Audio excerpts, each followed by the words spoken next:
Climate. सो हम लोग उन फैक्टर्स को डिस्कस कर रहे थे जो किसी भी जगह के फ्लोरा एंड फाउना की डाइवर्सिटी को अफेक्ट करते हैं। तो उसमें हमने जो पहला ग्रुप था रिलीफ का उसको डिस्कस कर चुका है। उसमें हमने लैंड एंड सॉइल को पढ़ा और जाना कि किस तरीके से किसी भी जगह की जो लैंड है एंड सॉइल है वो किस तरीके से उस जगह की डाइवर्सिटी में कंट्रीब्यूट करती है, उस जगह पे अलग अलग तरीके के फ्लोरा एंड फौना लाने में मदद करती है। अब हम स्टार्ट करते हैं अपने दूसरे ग्रुप ऑफ फैक्टर्स के साथ जो कि है क्लाइमेट का। तो जिस तरीके से हमने रिलीफ फीचर्स के अंदर दो चीज़ें पढ़ी, इसी तरीके से क्लाइमेट के अंदर भी हम कुछ फैक्टर्स को पढ़ेंगे और जानेंगे कि किस तरीके से ये जो क्लाइमेटिक फैक्टर्स हैं, टेम्परेचर हो गया, प्रेसिपिटेशन हो गया, सनलाइट हो गई कि किसी जगह पे कितनी धूप आ रही है, किसी जगह पे कितना टेम्परेचर है, किसी जगह पे कितनी बारिश हो रही है, तो ये सारी चीज़ें भी उस जगह की डाइवर्सिटी को अफेक्ट करती हैं, उस जगह की वेजिटेशन को एंड वाइल्ड लाइफ को अफेक्ट करती हैं। तो स्टार्ट करते हैं इस वीडियो में हम अपने टेम्परेचर के साथ, जो कि एक फैक्टर है जो कि वाइल्ड लाइफ एंड वेजिटेशन को अफेक्ट कर रहा है। The character and extent of vegetation are mainly determined by the temperature along with humidity in the air, precipitation and soil। तो अगर हम मेनली बात करें तो किसी जगह की जो वेजिटेशन है वो किस तरीके की होने वाली है, उसका क्या कैरेक्टर होने वाला है, ये काफ़ी हद तक किस पे डिपेंड करता है, उस जगह के टेम्परेचर पे कि वहाँ का तापमान कितना है, बहुत ज़्यादा गर्मी है, बहुत ज़्यादा जो है सर्दी है, किस तरीके का तापमान है। साथ ही साथ ह्यूमिडिटी इन दी एयर, वहाँ की हवा में कितनी नमी है, वो होती है ह्यूमिडिटी। तो टेम्परेचर के साथ साथ क्या क्या अफेक्ट करता है, humidity in the air, precipitation. Precipitation मतलब कितनी बारिश हो रही है, हवा में नमी होना अलग बात है और बारिश होना अलग बात है। ठीक है, ज्यादातर वैसे वही बारिश होती है जहां हवा में नमी होती है। ठीक है, so humidity in the air, precipitation and soil, और वहां की जमीन कैसी है, वहां की मिट्टी कैसी है। तो ये सारी चीजें मिलके किसी जगह की जो वेजिटेशन है उसको अफेक्ट करती हैं। तो मैंने आपको पहले भी बताया था जब हमने ये फैक्टर्स पढ़ने शुरू किए थे, जब हमने लैंड वाला जो फैक्टर है वो डिस्कस किया था, तो ये कोई भी जो फैक्टर है वो आइसोलेशन में काम नहीं करता।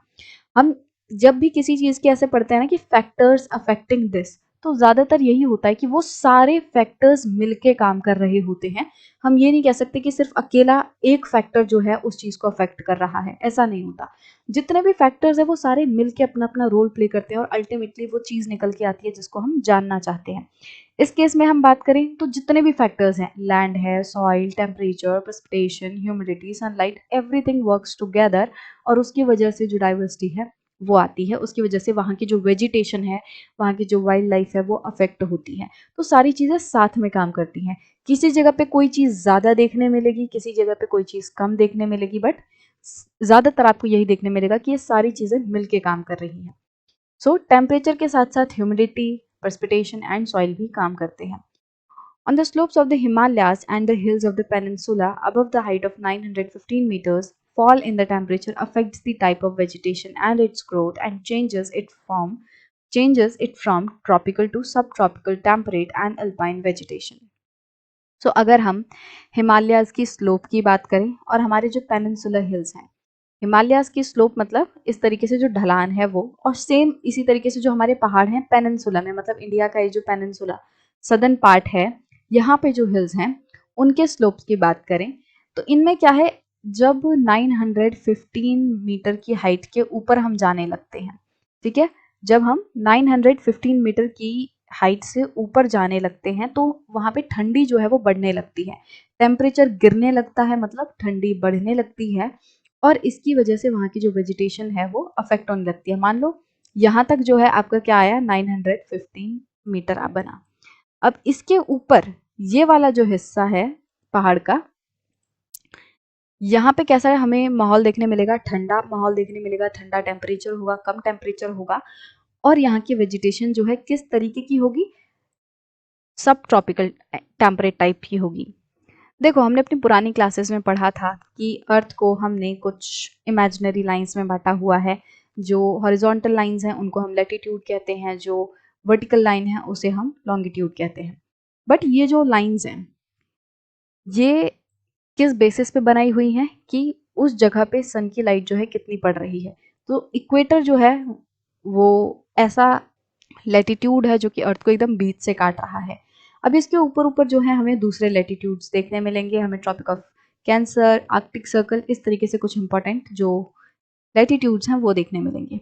अब क्या होता है, जो ट्रॉपिकल एरिया है, मतलब जो ट्रॉपिक ऑफ कैंसर से लेकर ट्रॉपिक ऑफ कैप्रिकॉर्न वाला एरिया है, ये एरिया सबसे ज़्यादा सनलाइट रिसीव करता है। तो क्योंकि यहाँ सबसे ज़्यादा सनलाइट रिसीव होती है, यहाँ सबसे ज़्यादा बारिश होती है और यहाँ बहुत ज़्यादा गर्मी रहती है, तो यहाँ की जो वेजिटेशन होती है उसको हम ट्रॉपिकल वेजिटेशन कहते हैं। अब जैसे ही हम ट्रॉपिकल से ऊपर थोड़ा सा जाएंगे तो वहाँ पे जो वेजिटेशन होगी वो सब ट्रॉपिकल होगी।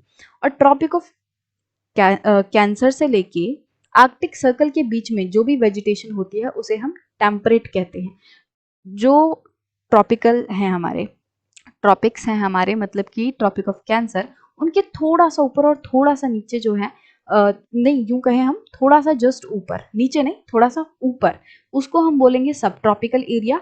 और पूरा एकदम आर्कटिक सर्कल, जब हम ट्रॉपिक ऑफ कैंसर से लेके आर्कटिक सर्कल तक पहुंच जाएंगे तब हम उसे कहते हैं, इस वाले पूरे एरिया को, टेम्परेट रीजन।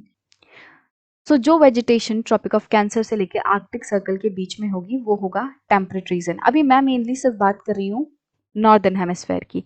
सेम चीज जो है वो सदर्न हेमिस्फेयर में भी देखने मिलती है। जो एरिया ट्रॉपिक ऑफ कैप्रिकॉर्न से लेके अंटार्कटिक सर्कल के बीच में है, ये वाला, इसको हम कहते हैं टेम्परेट रीजन। ठीक है, अब जैसे ही हम आर्कटिक सर्कल के बाद जाएंगे, आर्कटिक सर्कल के बाहर जाएंगे, उससे ऊपर जाएंगे पोलर रीजन, तो वहां पे कैसा जो वेजिटेशन है वो देखने मिलती है, वो होती है टुंड्रा वेजिटेशन। तो सेम चीजें जो हैं आपको पहाड़ों पे भी देखने मिलेंगी। ये जो वेजिटेशन है वो बदल रही है, वो क्यों बदल रही है? अभी जब हमने लैटिट्यूड्स की बात की तो वेजिटेशन क्यों बदल रही है? सबसे जो एरिया सबसे ज्यादा हीट रिसीव करता है, मतलब कि जो ट्रॉपिकल एरिया है, ट्रॉपिक ऑफ कैंसर से लेकर ट्रॉपिक ऑफ कैप्रिकॉर्न, वो है ट्रॉपिकल, वहां पे हमें ट्रॉपिकल वेजिटेशन मिलेगी। बट जो टेम्परेट एरिया है वो बहुत ज्यादा हीट रिसीव नहीं करता, वहां थोड़ी ठंडी होती है, तो वहां पे हमें कैसी वेजिटेशन देखने मिलेगी? Temperate vegetation. और पोलर रीजन में एकदम ही ठंडी होती है, आर्कटिक सर्कल के बाहर बिल्कुल ही सब कुछ ठंडा होता है, तो वहां टुंड्रा वेजिटेशन देखने मिलेगी। सेम चीज आपको पहाड़ों पे देखने मिलेगी। जब आप स्लोप्स होती हैं यहाँ पे तो सर्दी बहुत ज्यादा नहीं होती, एकदम नीचे जो है प्लेन्स पे नॉर्मल टेम्परेचर रहता है। बट जैसे जैसे हम पहाड़ों पे ऊपर चढ़ने लगते हैं ठंडी बढ़ने लगती है। तो 915 से ऊपर आपको कैसा माहौल देखने मिलेगा? ठंडा। और ठंडी जगह पे किस तरीके की वेजिटेशन होती है? जो टेम्परेट वेजिटेशन है वो देखने मिलती है। और अगर हम ऊपर चले जाएं एकदम ऊंची चोटियों पे तो हमें टुंड्रा टाइप ऑफ वेजिटेशन जो है वो भी देखने मिलेगी। सो इसमें वही बोला गया है कि हिमालयाज की स्लोप, साथ ही साथ जो पेनिनसुला हमारा एरिया है, वहां पे जो हिल्स हैं, अगर हम उन पे 915 मीटर्स की हाइट से ऊपर जाते हैं तो हमें जो वेजिटेशन है वो ट्रॉपिकल से सब tropical and temperate type of vegetation में चेंज होती हुई दिखाई देगी। नीचे हमें ट्रॉपिकल टाइप ऑफ जो वेजिटेशन है वो देखने मिलेगी, बट जैसे जैसे हम ऊपर जाएंगे हमें सब tropical and temperate type of vegetation जो है वो देखने मिलेगी। तो हमें अल्पाइन जो है, जो एकदम इस तरीके से कोनिक ट्रीज होते हैं वो देखने मिलेंगे। इस तरीके से जो वेजिटेशन है वो चेंज होगी। अब इस टेबल में आपको अलग अलग जो जोन्स हैं उनके टेम्परेचर के बारे में बताया हुआ है, या फिर आप यूं समझ सकते हैं, अगर इस जगह पे इतना टेम्परेचर होगा तो हमें किस तरीके की वेजिटेशन देखने मिलेगी। सो अगर mean annual average temperature in degrees में अगर 24 डिग्री से ऊपर होगा तो वहां पे कैसी वेजिटेशन होगी? ट्रॉपिकल। ठीक है, और यहाँ पे जो टेम्परेचर है वो सिर्फ जनवरी का दिया हुआ है। इसमें क्या है, जहाँ पे जनवरी में 18 डिग्री से ऊपर टेम्परेचर रहता है वहाँ पे भी ट्रॉपिकल जो वेजिटेशन है वो देखने मिलेगी। और यहाँ पे नो फ्रॉस्ट रहता है, मतलब धुंध आपको नहीं देखने मिलेगी। फिर सब ट्रॉपिकल की बात करें तो सब ट्रॉपिकल कहाँ कहाँ देखने मिलता है? एनुअल मीन टेम्परेचर जो है जब 17 डिग्री टू 24 डिग्री सेल्सियस रहेगा, और यहाँ पे जनवरी में जब 10 degree Celsius to 18 degree Celsius रहेगा। और यहाँ पे भी क्या लिखा है? फ्रॉस्ट इज रेयर, मतलब धुंध जो है वो बहुत मुश्किल से ही होती है। फिर टेम्परेट, टेम्परेट में क्या है? 7 degree Celsius to 17 degree Celsius वाले जो इलाके हैं वहाँ आपको टेम्परेट वेजिटेशन देखने मिलेगी। और जब जनवरी में -1 degree Celsius to -10 degree Celsius temperature रहेगा तब आपको टेम्परेट वेजिटेशन मिलेगी। और यहाँ पे स्नो जो है वो भी हो सकती है और फ्रॉस्ट होता है, मतलब धुंध रहती है। अल्पाइन जो वेजिटेशन है वो कहाँ मिलेगी? वो बिलो 7 डिग्री सेल्सियस एंड जनवरी में बिलो -1 डिग्री सेल्सियस जब ये टेम्परेचर रहेगा तब एल्पाइन वेजिटेशन देखने मिलेगी। और इस मौसम में इस टेम्परेचर में स्नो जो है वो नॉर्मली देखने मिलती है। तो इस तरीके से हमने देखा कि जो टेम्परेचर है वो किस तरीके से किसी जगह की जो वेजिटेशन है उसको अफेक्ट करता है। अब टेम्परेचर जो है वो सिर्फ और सिर्फ वेजिटेशन को ही नहीं, वहाँ के जानवरों को भी अफेक्ट करता है। नॉर्मली जैसे आपने देखा होगा कि जो पोलार रीजन्स हैं, क्या आपको वहाँ पे कोई ऐसा जानवर देखने मिलेगा जिसकी स्किन एकदम पतली सी हो? नहीं, वहाँ पे कैसे जानवर देखने मिलेंगे जिनकी बॉडी पे बहुत मोटे मोटे फर होते हैं। तो जानवर जो हैं वो भी उस जगह के जो टेम्परेचर है, उस जगह पे जो बारिश हो रही है, उस जगह पे जो ह्यूमिडिटी है, इन सब के हिसाब से ढलते हैं। तो आपको जो बारिश वाली जगह है या फिर जो ऐसी ठंडी जगह है, पोलर रीजन्स है, वहाँ पे कैसे जानवर देखने मिलेंगे जिनकी एकदम मोटी स्किन होगी और जिनका नेचर कुछ ऐसा होगा कि उनको ठंडे में ही रहना पसंद है। अगर आप उनको ट्रॉपिकल रीजन में या फिर उन्हें आप ऐसी जगह पे लाके छोड़ दोगे जहाँ गर्मी होती है, तो वो जी नहीं पाएँगे, वो ठंडी में ही जी पाएँगे। वहीं अगर कोई ऐसा जानवर है, मान लो ऊँट है, ऊँट कहाँ पे रहता है? ऊँट एकदम रेगिस्तान में हमें देखने मिलता है, एकदम चिलचिलाती धूप में भी वो आराम से चल लेता है। अब ऐसे जानवर को अगर आप पोलर रीजन में जाके रख दोगे, ऐसे बर्फ की चोटियों पे जाके रख दोगे, पहाड़ों की चोटियों पे जहाँ बर्फ गिर रही है, ऐसी जगह पे वो ऊँट जो है वो नहीं जी पाएगा। तो जो जानवर हैं वो भी अपने आप को अपने टेम्परेचर, अपनी सराउंडिंग्स के हिसाब से अडैप्ट करते हैं और इन्हीं सभी चीज़ों के बेसिस पे हमें फ्लोरा एंड फौना में डाइवर्सिटी देखने मिलती है। किसी जगह पे जो माहौल है, जो सराउंडिंग है, जो एनवायरनमेंट है, उसके बेसिस पे हमें वहाँ का प्लांट और एनिमल देखने मिलेगा और इसी तरीके से जो दूसरी जगह है जहाँ पे मान लो एक जगह पे ठंडी है तो वहाँ ठंडी के हिसाब से लोग रहेंगे। और जैसे आपने इंसानों का भी देखा होगा, अगर कहीं पे बहुत ज़्यादा ठंडी है तो वहाँ के लोग कैसे रहेंगे? वहाँ के लोग एकदम मोटे-मोटे कपड़े पहनेंगे, वहाँ के लोग बादाम खाएँगे, काजू खाएँगे, गर्म चीज़ें खाएँगे। वहीं जब एकदम गर्मी वाला इलाका है, वहाँ लोग बादाम, काजू थोड़ी खाएँगे, वहाँ पे लोग क्या खाएँगे? तरबूज खाएँगे, वहाँ पे ठंडी चीज़ें खाएँगे। तो लोग हो गए, जिस तरीके से हम अपने आप को अपने एनवायरनमेंट के हिसाब से चेंज करते हैं, इसी तरीके से नेचर में जो जानवर हैं, प्लांट्स हैं, हर चीज़ जो है वो अपने आप को अपने सराउंडिंग्स के हिसाब से अडैप्ट करती है और फिर हमें ये जो डाइवर्सिटी है वो देखने मिलती है।